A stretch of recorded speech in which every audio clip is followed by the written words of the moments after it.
Salam əziz izləyicilər, əziz abituriyentlər, əziz şagirdlər. Demək, bugün sizinlə MHM sınaq kitabından belə bir MİQ üçün olan belə bir məsələnin həllinə baxacağıq.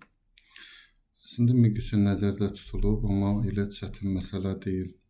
Demək, məsələdə bizə nə verib, nə deyir? Deyir ki, şəkildə verilmiş ABCD paraleloqram AC diaqonalı DH hündürlüyü Y nöqtəsində kesişir. Bu diaqonalla DH hündürlüyü Y nöqtəsində kesişir. Şəkildə verilənlərə əsasən YC-nin uzunluğunu tapın. Və burada bizə bu bucağın deməli CA-B bucağının alfa, DA-C bucağının da 2 alfa olduğu verilib.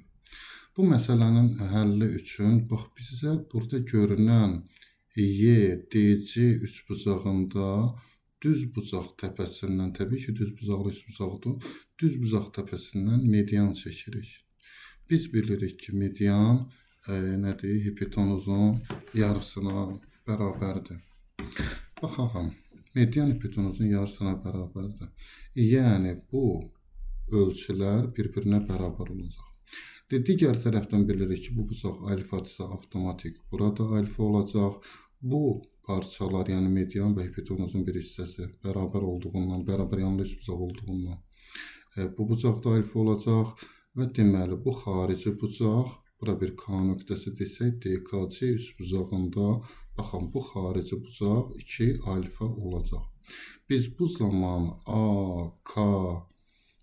ADK üçbucağına baxsaq, bərabər yanlı üçbucaq olur. Yəni, bu üçbucaq bərabər yanlı olur. Yəni, bura 7 hissə, deməli, bu hissədə 7 olacaq. Deməli, YK da 7 olacaq, KC də 7 olur və bu bizdən nəyi soruşur? Yekunda YC-nin uzunluğunu soruşur. O da olur 2 vurulsan 7 bərabərdir 14 olacaq. Cavab A variantı. Videonu diqqətlə izlədiyiniz üçün hər birinizə təşəkkür edirəm.